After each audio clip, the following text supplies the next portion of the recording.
serves as a member on the House Ways and Means Committee and the Committee on State Administration. He's a partner in the law firm of Flanagan and Perry, and also an adjunct professor at Cape Cod Community College. He's also taught constitutional law at Bridgewater State.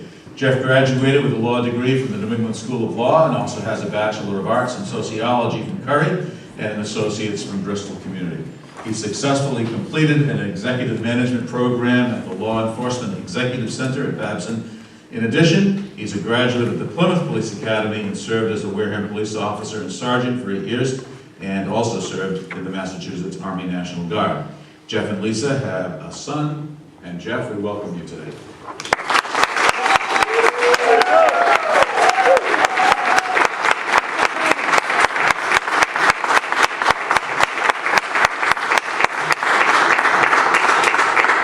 Good evening. Thank you for coming out. Thank you for being engaged in this election process. And I must admit that I've stacked the audience. My mom is right here. And my wife Lisa's joined me in the back of the room there. Hi, honey. It's a little easier for me in this congressional race to talk to the people of Cape Cod because you know me. I've been serving in the legislature for the last 8 years, we're from Sandwich, but representing Sandwich, Mashpee, Bourne, and Barnstable. And so I like to say when I'm around friends and people who know my legislative record that if you like what I've been doing on Beacon Hill, then you'll like what I'm going to do for you as your next congressman should you bless me with serving in that office. And what do I mean about it? Well, my campaign is all about the issues. We're very positive people. We run positive campaigns, and we talk about the issues and the problems that are facing our country and what my solutions would be if I was your next congressman. And a few issues that I'd like to highlight tonight is, do you realize that Congress went home, under the leadership of Nancy Pelosi and the majority party, Congress went home about 2 weeks ago, leaving nothing done on the cost of our health care. Congress went home doing nothing on the problem of illegal immigration. Congress went home without even passing a budget. For the first time since 1974, the members of Congress decided to go home and just pass a continuing resolution, which means they're spending at the same level that they've been spending at, which is $1.4 trillion more than we're taking in. Congress went home leaving a tax increase on everyone in this room, everyone across this country, that's going to hit you on January 1st. Congress went home without even repealing or extending the tax known as the death tax, the estate tax. Congress went home, and they didn't solve any of our problems. And so I want to be one of those congressmen who come into office in January, who wants to work on the issues, who wants to change the culture of Washington, who wants to take those hard choices, because quite frankly, both parties, Republicans and Democrats, have been kicking the can down the road onto future generations. And I see a lot of young people here tonight.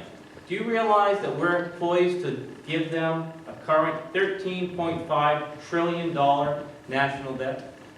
Do you believe by doing nothing on Social Security, doing nothing on Medicare except for cutting it by $500 billion, doing nothing on the problems of illegal immigration, doing nothing on the cost of health care, that we're passing these problems on to future generations? And that's simply not acceptable to me. I want to solve these problems. I want to work across the aisle that I have as a state legislator for the last 8 years, and I want to find real solutions to our problems. And let me talk about specifics, because you as voters deserve to know the specifics from each candidate. On health care, I am one of 2 legislators at the State House in 2006 to vote against the Massachusetts mandated health care bill, which is the model for the federal health care takeover known as Obamacare. And I did it because what I saw when I read the bill and I received the briefings was a bill that was going to result in the government making our health care decisions.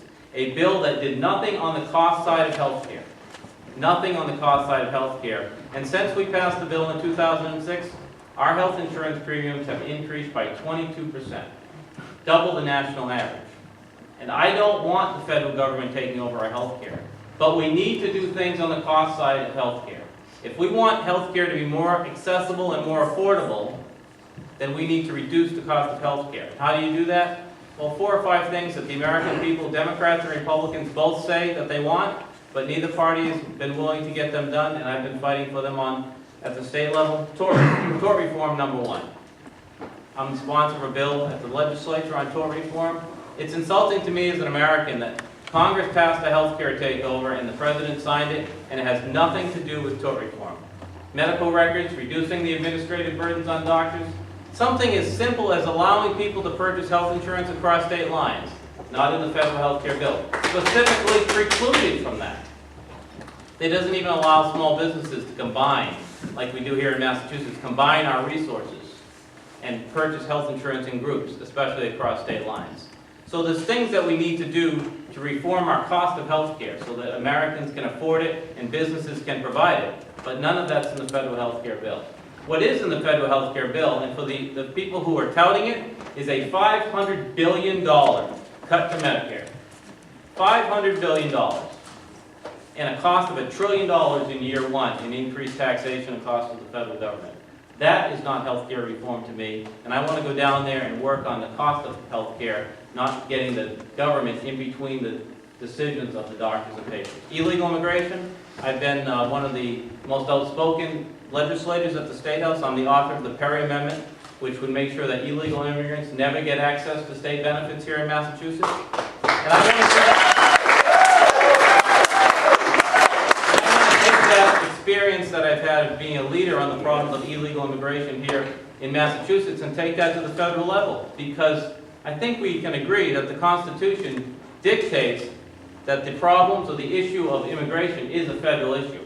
We want to have one immigration policy for the United States, and that policy must include secure borders, really secure borders, meaning actual physical fence, more border guard agents, the use of National Guard troops when necessary. We need to make the Perry Amendment something that's national, meaning no one who's here illegally should ever be in the same line as an American citizen for a benefit. We need to make sure employers don't take advantages of illegal immigrants with their labor. And when they do, they need to be firmly punished. We need to make sure that when we have criminals who commit crimes and they're here illegally, that there's a swift deportation process and not just let back out into society. And equally important is we need to fix the process in which people become an American citizen or work here. That's broken too. This isn't about the people who are here illegally. This is about the public policy of the United States. Do we want to send a message to the rest of the world and to people who follow the rules, people who come to this country legally, that we are a nation of laws or that we're not? And so the problem of illegal immigration must be addressed. I've done it at the state level. I want to do it at the federal level. Unconditionally supporting our troops and veterans. The next congressman from this district must unconditionally support our men and women when they're in harm's way. And quite frankly, I don't think that always happens in the history of our country. We've made some mistakes along the way as a nation. And our brave men and women, and if you've ever been out to Camp Edwards or Otis, and you see these young men and women who are about to be deployed, and as a state representative, I have the privilege of doing that, going to look at them, look in their eyes, to see the honor and the respect as they're about to ship overseas, see the burden that's on their friends and families as they stand there and watch them depart to fight for our freedoms and protect our homeland and promote opportunities around the world for others to live free. But they need our unconditional support. And what that means is not only in act, but in deed. Not only in words, but as a congressman, when we have men and women in harm's way, they need to have the unlimited resources of the United States so that they can achieve their mission. And the difference between Iraq and Afghanistan could not be clearer. Even when it wasn't going well in Iraq, I could stand here before you and tell you what the plan was. I could stand here and tell you that the plan was to work with their police, to work with their military, to create a structure that there was going to be a way that we could leave in honor. Disappointingly, the plan right now in Afghanistan is a surge and a withdrawal date. That's not an acceptable plan to me, and as a member of Congress, I want to make sure the President articulates the plan, that the military commanders have the unlimited resources of the United States, and that our men and women who are serving us proudly can come home together. Thank you for your time. Thank you for your attention. I ask for your vote in just 3 weeks from tonight, and thank you for being here.